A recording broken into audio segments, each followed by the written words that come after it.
¿qué pensáis que hay de nuevo en la ablación de miomas por radiofrecuencia? ¿Hay cosas nuevas? ¿Alguien puede decir algo de lo que tenemos nuevo? Quizá mi Suso puede decir algo, que sabe tanto. Javier. Bueno, sabemos ya sobradamente, porque todos los trabajos que se han publicado en los últimos 6 años, desde que nosotros publicamos el primero, ya había algunos con un número reducido de pacientes y con otro sistema que no es realmente el que nosotros utilizamos aquí, pero sabemos sobradamente, y está, no se puede negar, que los miomas reducen de volumen y reducen aproximadamente un 60-65% a los 6 meses de aplicar la radiofrecuencia. Incluso puede llegar a un 70% en determinados miomas, sobre todo aquellos menores de 6 centímetros. Recientemente ha habido una publicación muy buena, y tengo que felicitar al doctor Santalla del Virgen de las Nieves, porque por fin ha habido un grupo en el que ha hecho, además de hacer un prospectivo, ha relacionado determinados factores con el pronóstico de reducción del volumen de los miomas. Y esos dos factores son mujeres jóvenes, menores de 40 años, las que tenemos mayores de 40 años ya no somos jóvenes, pero aquellas mujeres menores de 40 años y con un volumen inicial menor, y ahora explico qué significa eso, tienen un mejor pronóstico de reducción de volumen. Eso que el doctor Santalla, que muestra que está haciendo además un trabajo muy bueno, nos muestra, viene a aportar algo que no sabíamos, que casi intuíamos, pero él le ha puesto número. Y sabemos que menores de 40 años, y por cada milímetro más que tenga el mioma, sabemos cuánto menos nos reduce. Es decir, está cuantificado. Mejora la hipermenorrea en el 98% de las mujeres. No podemos olvidar que es una técnica que no está exenta de complicaciones. Bien es cierto que tiene muy poca tasa de complicaciones, un 0,6%, que está estimado por un estudio que han hecho una revisión que han hecho un grupo alemán, porque una de las cuestiones que siempre se critica de las publicaciones en esta técnica es que no todos los autores hablan de sus complicaciones, y lógicamente las tiene como todas las técnicas. Se estima, como ya os digo, en 0,6%. Esta mañana en la cirugía en directo he hablado del síndrome postnecrótico, que tiene que tender a ser muy baja la tasa de complicaciones, porque en este sentido me refiero a la producción de síndrome postnecrótico, porque no debemos tratar miomas de gran volumen y desde luego nunca mayores de 10 centímetros, igual que pasa con otras técnicas mínimamente invasivas que se basan en la ablación térmica. La lesión térmica de víscera hueva, como por ejemplo el intestino, debe ser tendente a cero. Ese 0,1% es la tasa nuestra, porque no hay ninguna tasa publicada. Nosotros tenemos hecho casi 600 procedimientos y hemos hecho una perforación intestinal. Esta mañana explicaba y ponía como ejemplo qué mioma fue el que provocó esa lesión, y bueno, tenemos claro qué mioma no tenemos que hacer. El porcentaje de reintervención postoperatorio, me refiero a la reintervención en el postoperatorio inmediato, dentro de los 2 meses o 3 posteriores, es de un 2,7%. Y lo he puesto como ejemplo esta mañana también en una de las intervenciones que he realizado, y me refiero con ello a la necesidad de resecar un mioma libre en cavidad, que da sintomatología de mioma parido bastante intenso, con sangrado, con dolor tipo cólico, que requiere una histeroscopia posterior. Por eso os explicaba que en el caso de esa paciente con un componente submucoso importante había que resecar antes, porque muy probablemente esa reintervención postoperatoria no la estaríamos evitando. Si comparamos, si se compara esta técnica con otras consideradas también mínimamente invasivas, el porcentaje de reintervención dentro de los 2 años posteriores a la radiofrecuencia en cuanto a necesidad de miomectomía, porque no haya sido efectiva la técnica, o de histerectomía incluso, es mucho menor que el resto de las técnicas consideradas mínimamente invasivas para el tratamiento de los miomas. Sabemos que reduce de volumen, y lo tenemos claro. Sabemos que consigue mejorar el sangrado, la hipermenorrea. ¿Qué ocurre en cuanto a fertilidad? ¿Qué ocurre en los resultados que tenemos respecto a fertilidad? Porque uno de los los miomas que más frecuentemente requieren tratamiento mediante ablación por radiofrecuencia son especialmente mujeres que tienen problemas de fertilidad. No podemos saber si la radiofrecuencia mejora la fertilidad porque no podemos establecer qué miomas son causa única de dificultad para gestar. Pero sí debemos suponer que los cambios degenerativos, esa degeneración que ocurre en ese tejido necrótico que hemos provocado después de haber hecho la radiofrecuencia, podrían provocarnos problemas en la implantación, en la placentación, llevarnos a un mayor riesgo de parto pretérmino, de rotura uterina, y eso sí que tenemos que saber si ocurre o no ocurre. Y sí, tenemos que saberlo y se puede saber, sin tener que hacer ningún estudio excesivamente complejo. Nos dice la Sociedad Española de Fertilidad en la guía de manejo de miomas en mujeres con deseo genésico que no podemos establecer recomendaciones sobre la seguridad de este tipo de tratamiento porque no hay estudios comparativos.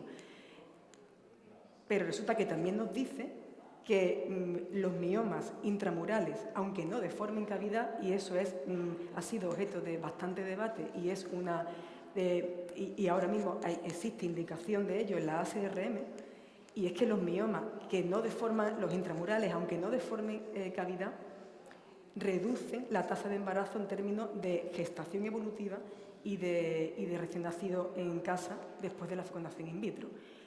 Y no será por eso que esos miomas, que son los miomas tipo 2 y sobre todo los tipo 3, que aquí nos están diciendo que baja la tasa de embarazo después en técnica de fecundación in vitro y por tanto probablemente también de embarazo espontáneo. ¿No serán esos miomas los que están haciendo que solamente en 2021 haya habido aproximadamente 600 procedimientos de ablación de miomas por radiofrecuencia en España? Pues son muchos procedimientos hechos para una técnica que todavía está por establecer, iba a decir yo, las tengo claras relativamente, ¿no? Está todavía por establecer cuál es su hueco. Esta mañana lo hablábamos Juan Gilaver y yo, ¿no? ¿Qué sabemos respecto a esto? ¿Sabemos o qué puedo aportar yo? Porque cierto es que nuestra clínica es una clínica de reproducción y de cirugía mínimamente invasiva y, por tanto, pues conjuga precisamente los dos aspectos que nos hacen falta para saber qué resultados esperamos en cuanto a fertilidad de los miomas tratados por radiofrecuencia. ¿Qué resultados en las mujeres? Porque estos no son úteros, miomas. Recordar esto para cuando al final pueda contestarle la pregunta del doctor Poblador, que aunque ya se haya ido, se la contestaré. Nosotros en 2021 hemos hecho 97 radiofrecuencias. Y de esas 600 que se han hecho en España, nosotros hemos hecho 97. Desde 2015 llevamos hechas 583. Por la razón que os comentaba antes, que nuestra clínica es eminentemente de fertilidad, pues aproximadamente el 60% de esas 583 pacientes de radiofrecuencia eran mujeres que estaban en búsqueda de embarazo, más o menos pronto. No quiero decir que todas fueran para fecundación in vitro, muchas de ellas estaban, otras tenían pensamiento de quedarse embarazadas.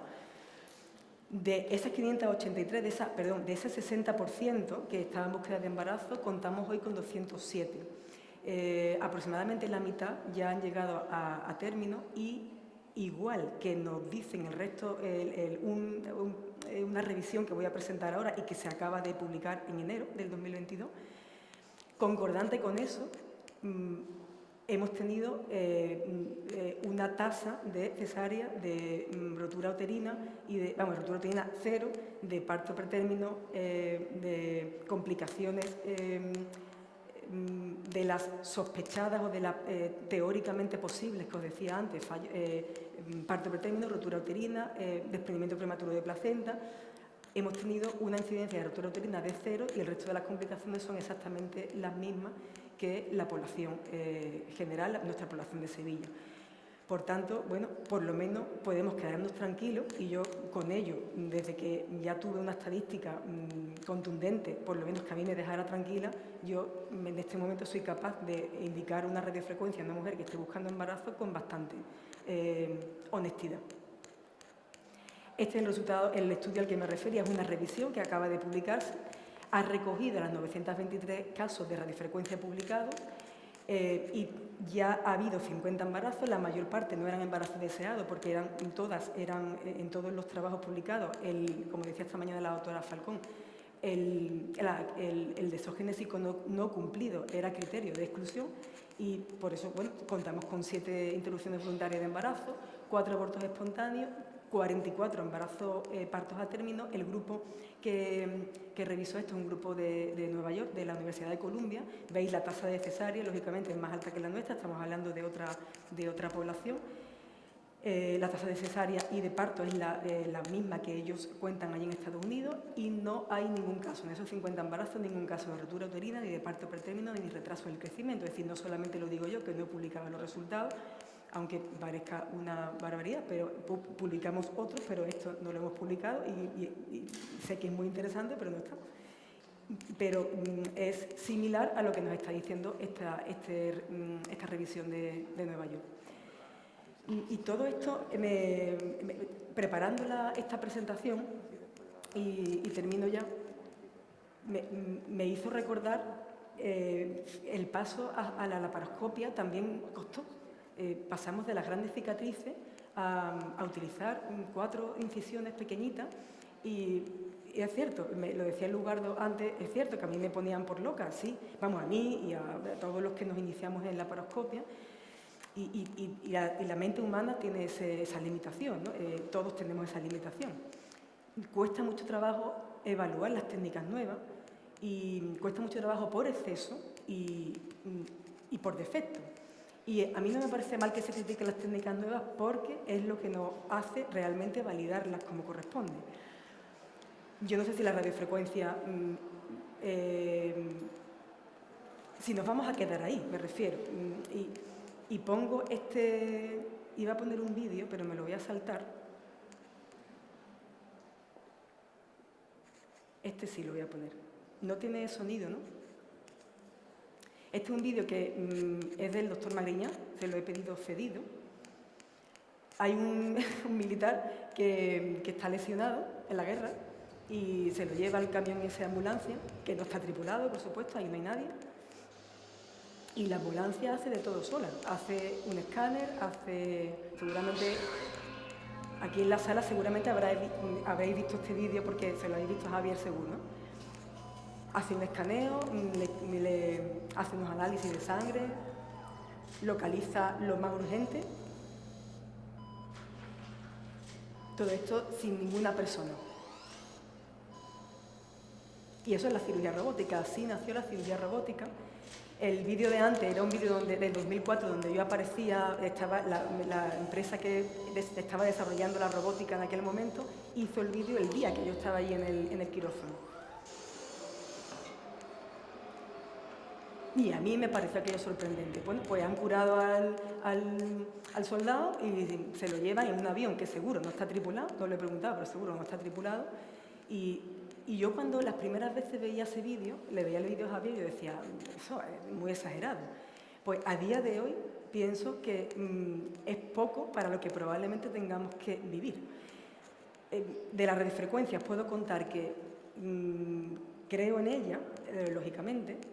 Yo me he preguntado muchas veces cuál es su papel. No es una... y ya os respondo, ¿qué hay de nuevo? Pues hay de nuevo que cada vez sabemos más que sirve. ¿En qué casos sirve? Ahora os diré mi opinión, pero no es nueva. Luego no podemos ni de hablar de una técnica nueva, ni de hablar de una técnica que es secreta, que no podemos hacer o tenemos que hacer escondida, ni que está en experimentación. Tiene sus indicaciones, tiene sus contraindicaciones, tendrá su espacio y probablemente no sea lo último que veamos en intervención mínimamente invasiva ni para los miomas ni para cualquier otra patología. Probablemente, yo me atrevo a ser un poco más visionaria, incluso la cirugía es posible que dejamos de hacer muchas, porque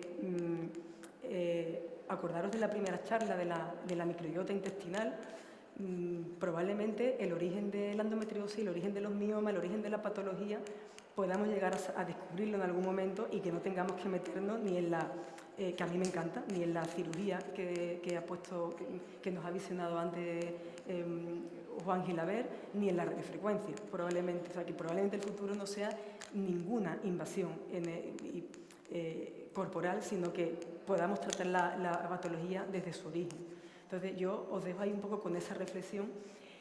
Mi opinión es que la radiofrecuencia no es una alternativa absoluta a la cirugía, tiene su indicación ideal y son aquellos miomas tipo 3 que normalmente no están solos y que requieren hacer varias cicatrices uterinas, aquellos miomas tipo 2 que frecuentemente requieren una esteroscopia que se queda parcialmente resuelta y que dependiendo del ginecólogo pues, no se termina, o que se puede hacer en 2 partes, como hablábamos esta mañana, una esteroscopia en 2 pasos. Pero hay una cosa que no podemos obviar, y es que detrás de un mioma hay una mujer, y que igual que a vosotras, y os pasará a vosotros también, que tenéis mujer, que tenéis hijos, que tenéis hijas, si os hablan de tenerse que operar para quitarse un mioma o hacerse una histerectomía, pensar en vuestro útero, pero vosotros no sois un útero nada más. Entonces, eso yo me encuentro todos los días en la consulta, me encuentro con esa situación. No nos gusta operarnos y eso no quiere decir que no haya que operarse, porque cuando hay que operarse, pero que es que esa tendencia, esa demanda y esa petición de las mujeres existe. Luego tendremos que intentar responder a esa demanda. Y no estoy diciendo con ello, no me compete a mí decirlo, sí me siento muy responsable de resolver este asunto de la radiofrecuencia y de decir que la técnica está ya en casa, y esa es la novedad, es que convive con nosotros. Hay 600 procedimientos en todo el año, no es una técnica nueva, es una técnica que está haciendo mucha gente en España, y me siento responsable de haber probado con un pollo un viernes de 2015 y de haber enseñado a personas. Entonces, por eso yo no soy quien para decir si sirve o no sirve. Pienso que esa es la indicación ideal, miomas tipo 2 y tipo 3, por las razones que he dicho, pero que se puede hacer en otros miomas, sin duda.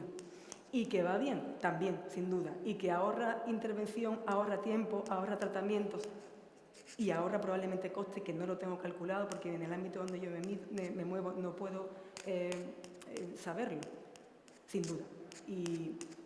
Y que hay una mujer detrás de ello que no le gusta operarse, a nadie le gusta una cicatriz, y si se puede evitar, se debe evitar con independencia de la cicatriz uterina, de si el resultado en cuanto a adherencia es mejor o peor. Dejo ahí en el aire que hay una mujer detrás y que nos están demandando tratamientos que ya no sean tan invasivos. Acordados del vídeo de la guerra, haremos muchas más cosas que eso, estoy completamente segura. Cada día estoy más segura. Muchas gracias. No solo por este rato.